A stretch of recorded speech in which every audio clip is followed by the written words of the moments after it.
Hey everyone, and welcome to another episode of Exponential Wealth. I am your host, Aaron Moore. So great to be back with everyone. Thanks so much for listening. Today we have a very special guest, the founder and CEO of Klear Communications, Krystle Kaul herself, who will talk about her extensive background working in technology and interfacing with government, as well as her recent run for Congress in Virginia. We are going to be talking about commercial technology and firms building a roadmap to working with government contracting. This is relevant for you out there who are listening, who is a small business owner, or someone who works at a company like Google, Lockheed Martin, Intel, that has contracts with the government. You're looking to retire and start a consultancy and do this type of work for yourself as a business owner after you leave your employment with your company. All of these reasons are reasons to reach out to Krystle and learn more about how she's able to offer help. We're going to be talking about Hub Zones, Program 8A, allowing government contracts to go to minorities and underserved communities. So that's what we're going to be talking about today. And we have a fantastic guest, and so stick around. Krystle, so great to have you on the show. Thanks for being here.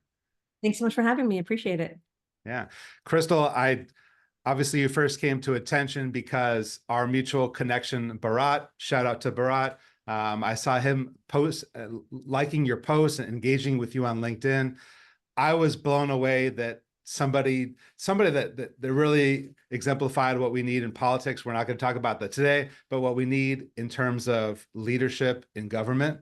My background in education, and now as a wealth advisor, working with clients, leading with education, I thought this would be a great opportunity for us to talk about how our two fields meet and potentially give some great advice for clients and prospects and for everyone listening to our podcast today.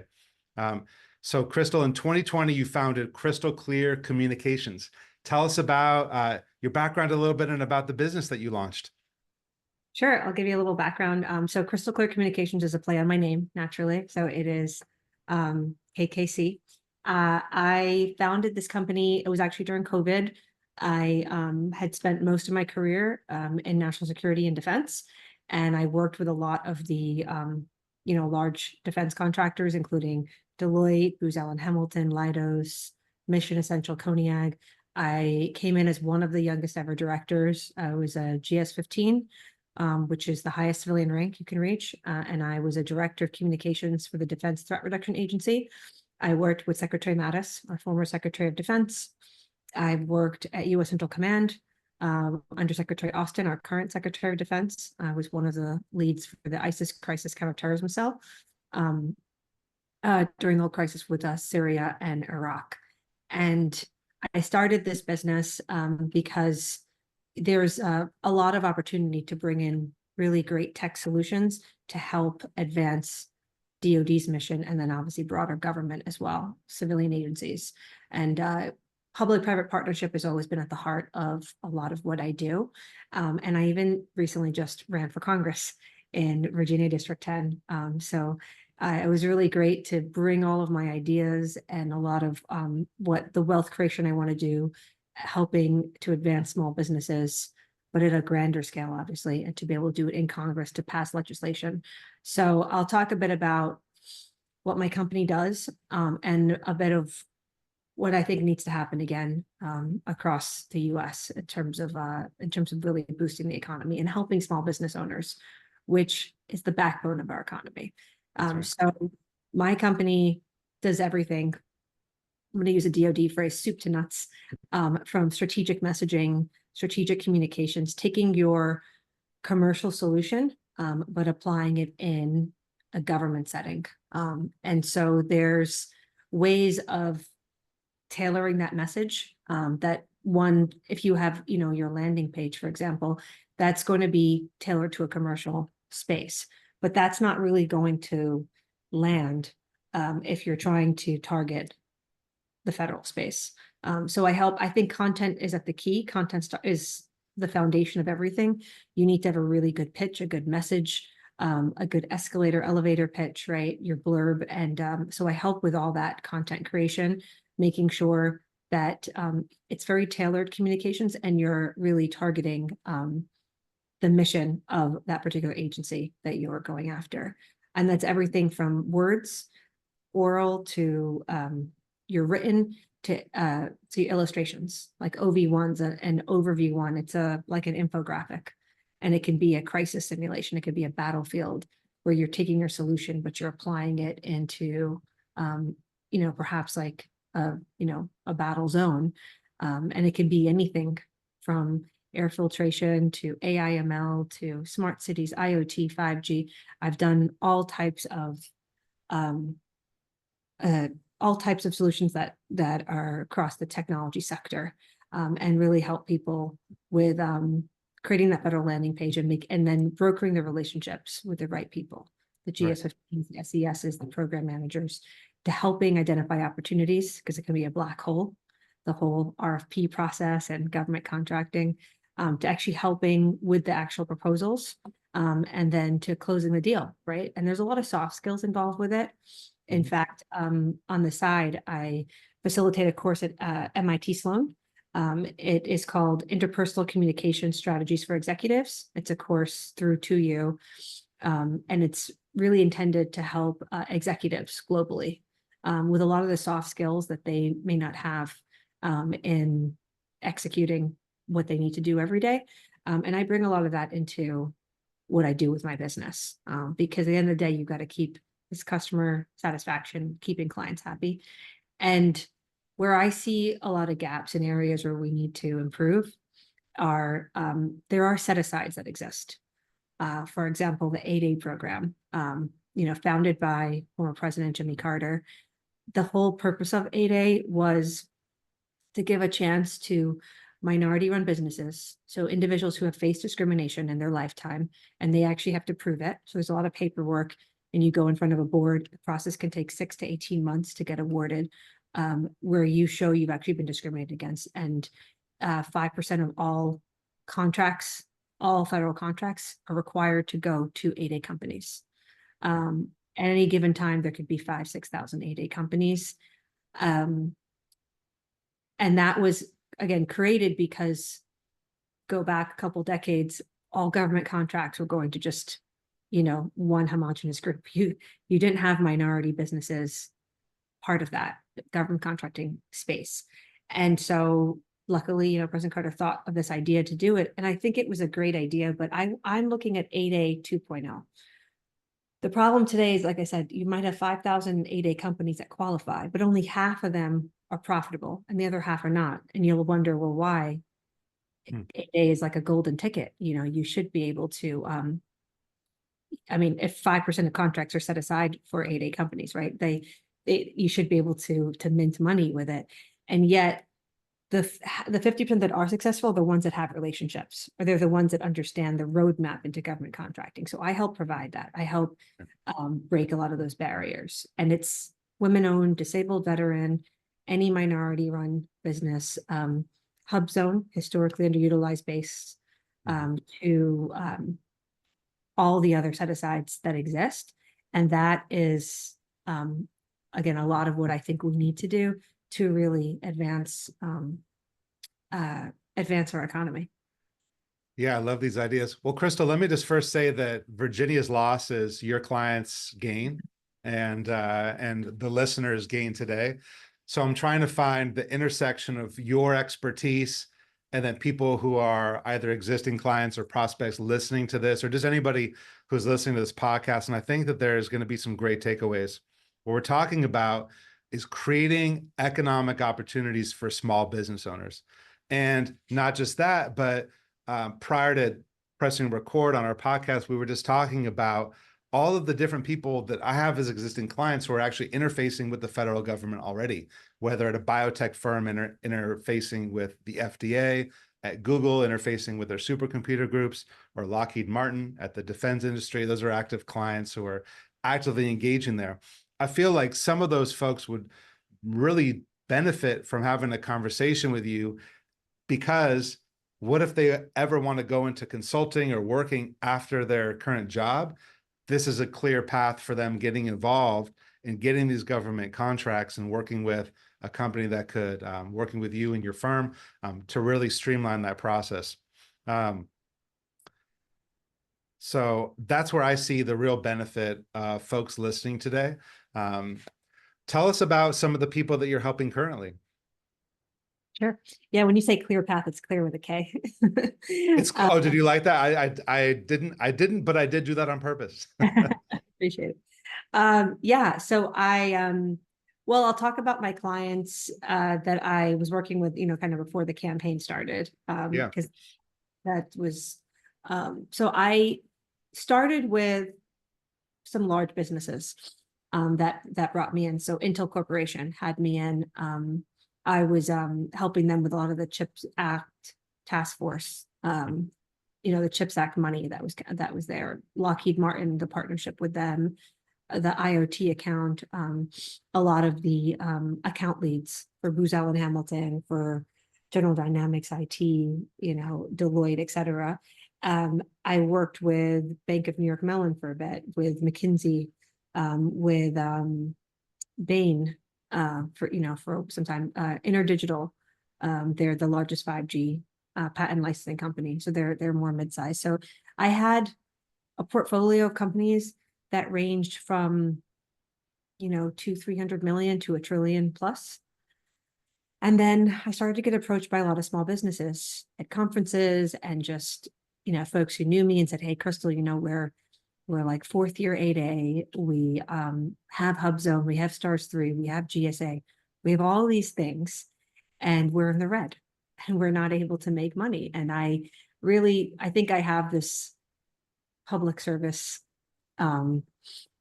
sentiment at my core, and I really turn my business model away from the large businesses, because I thought, okay, they'll be okay.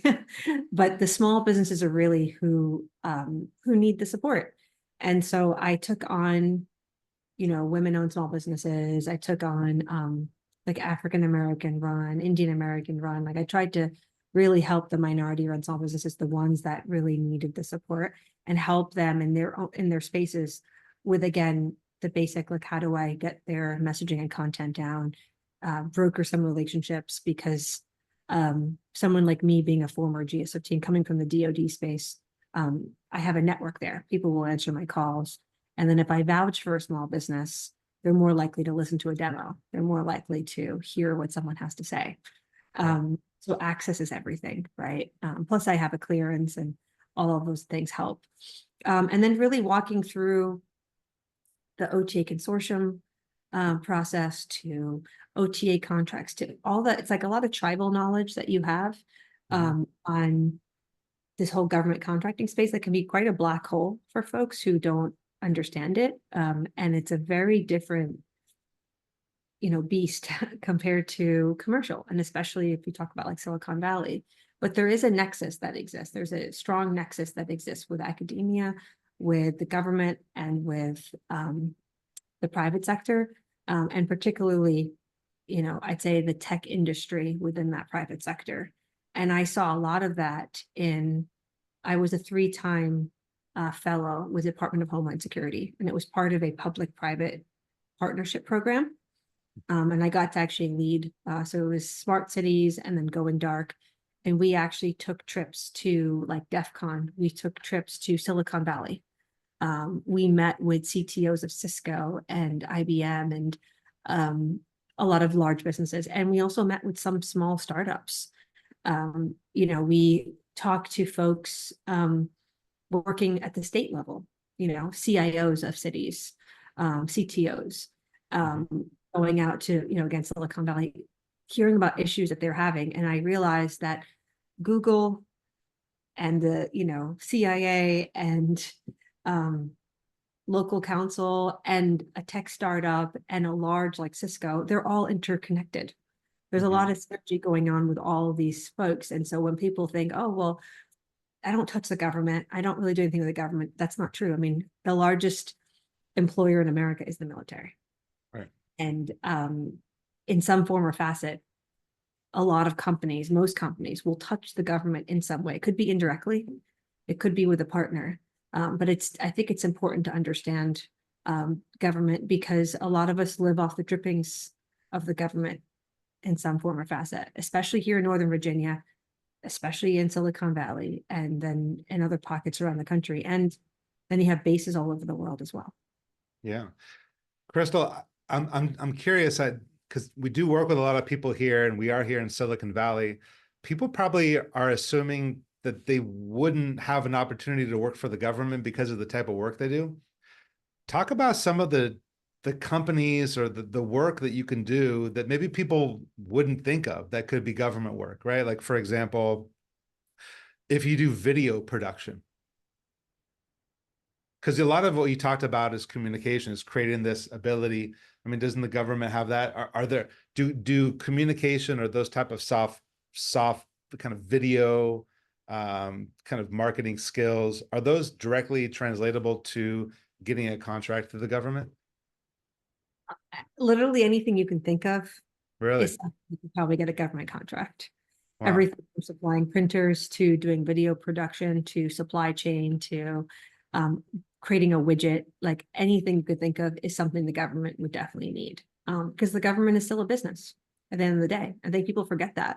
They have an HR department, they've got a, IT department. They don't just do intelligence and operations, right, in war zones, but there's a lot that goes on with government across all industries that they need, just like a business would need, the same functions. And there's a lot that can be done open source that people don't realize. You don't have to have a clearance to work with the government. You don't have to, go through that process and be cleared to enter the space. A lot of the work you do, especially again, the stuff that might be more in the cybersecurity or like tech arena, be done low side, which means unclassified. And that solution could maybe be pushed up to the high side, from NIPR to SIPR to JWICS. So there's a lot that I think people don't realize, as they look at it from a very, 30,000 foot lens to say, oh, I'm not cleared. Like, I don't have a facilities clearance. I can't do that. So I demystify the process. I demystify government contracting for folks, because there's so much that goes on. There's R&D work. I mean, you could write a white paper and that could be your government contracting deliverable, just like you would for a think tank, or if you're doing a PhD, right? I mean, I have been on projects like that where R&D is a massive multi-million-dollar subset of government contracting that exists. And it's just thought leadership, because there are many think tanks that exist within the US government, within agencies. So almost anything you could possibly think of or imagine will exist. And it can be a contract. It can even be a proposed contract where you can make a pitch. And if they like it, they can award you a contract. I think this is a huge opportunity for people who don't realize that this is there. A quick clarification question. Are we talking about a clarification that's with a K? Everything's with a K. It's a K world. Federal government, I know Virginia has a lot of military based around there. Are you mostly doing federal or state government or local government? What are all of them? I mean, in essence, all, but I think my focus is largely federal, because that's been more of my experience and work, and obviously more focus on defense. But I have worked local, state, civilian, and then defense. I have worked all of it. I can work in all of those spaces of the contacts. So. And the federal government, obviously, they're the largest. They have the biggest budget and the biggest needs, one could argue. I mean, California is a pretty large economy, you could say. Right. But federal government, obviously, in terms of manpower and budget, probably eclipse California by a lot. So that's exciting. I did want to talk to you. So you mentioned the hub zone. So I had mentioned the qualified opportunity zones that have been recently hub zones. All this can be, you can go to SBA, Small Business Administration, but let's go back to hub zone, because I think that's really interesting. Maybe we could kind of wrap up talking about opportunities for people to invest in areas that are um, whatever qualification it is that makes them more attractive for investors. I know that you're the expert on that. Why don't you talk to us about that a little bit? Sure. So right now there is a deficit of hub zone qualified companies. And I have collaborated some with the Minority Business Development Agency, which, yes, is an agency, MBDA. A lot of people don't even know that's a real thing. They help minority small businesses get opportunities. And so historically underutilized base means you could be a minority living in a certain demographic region where you're one of a very few select minority in that area, and then you could qualify for hub zone, as they call it, and it's based off like your office and certain criteria. And then there's matchmaking that can be done with, again, MBDA, with, for example, a large business. There are mentor protege programs that exist. Maybe you could qualify to partner with an AT&T or with a Cisco or with an IBM on a project. There's opportunities like with NIST. They had about $100 million budget on smart cities. I got to work with Montgomery County CIO on a project. It was a smart buses project years back when smart cities was just more becoming a thing.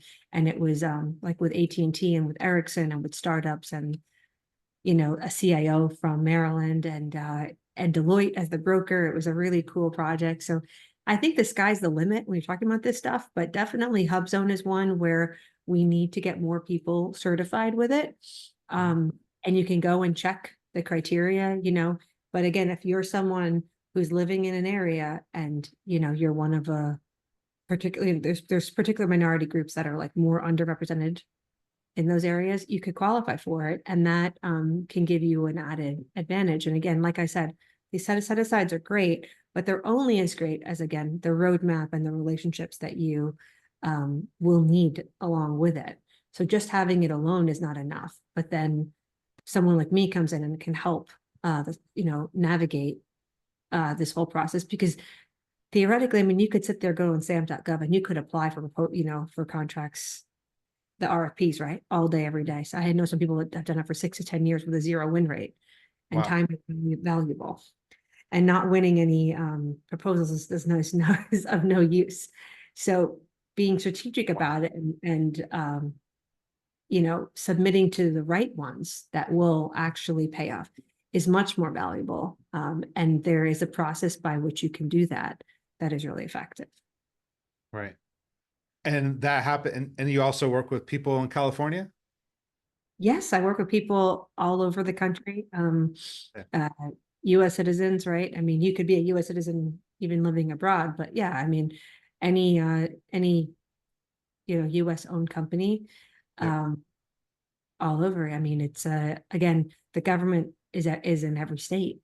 They're also global, right? Like I said, we have bases and we have commands all over the world. We have embassies. So it's you can look at it. You have to look at it globally, right? There's logistics. There's so much that's involved. Right. The sky's the limit. Krystle, you're giving me ideas for my next career launch after this. No. Most people I work with they've been working this profession for 30 years, and they'll never quit, they'll never retire. But Right. guests like, I mean, this is why I do this show, so that people listening can I mean, I hope you get some calls from this, because my interest is piqued, right? If this is something that I do, and I know people, I have clients, people that are going to be listening to this that have their own companies, that are doing consulting currently, or are working from one of the companies that we mentioned, want to retire at some point, which is kind of our specialty, and want to start a consultancy. Well, this is a perfect opportunity to really branch out there, right? You've kind of had all these years of expertise. Meeting somebody like you and working with your Krystle Clear communications could really take that to the next level. I can't imagine the person that worked 6 or 10 years with 0 fulfillment rate. I feel for them, and obviously that's not one of your clients. Yeah, but that's really exciting to know that these options are out there. and that you can make a difference in the world we live in, the country we live in, and do well for you, do well for your family, and do well for your country.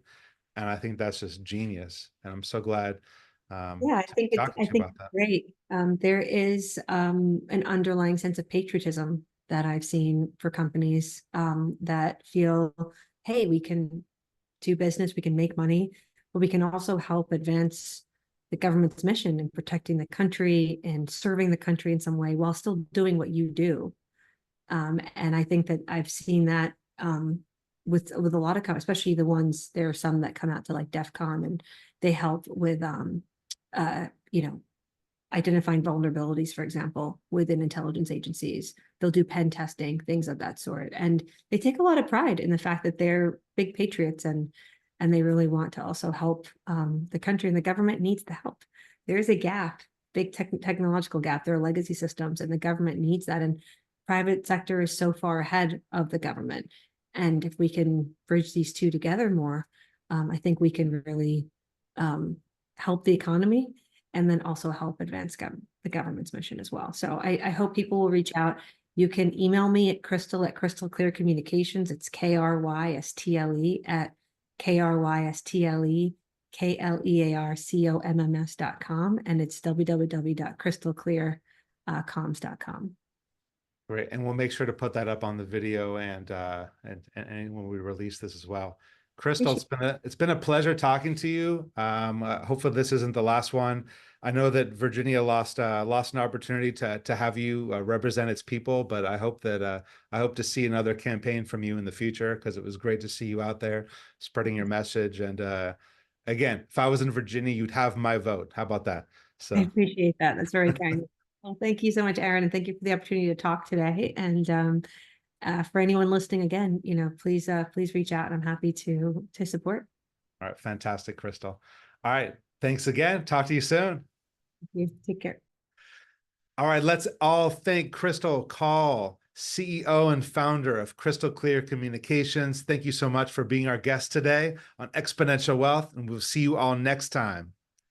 Aaron Moore is a registered representative with and securities and advisory services offered through LPL Financial, a registered investment advisory member FINRA SIPC. Our guest on today's show and their company are not affiliated with SageCrest Wealth Management nor LPL Financial.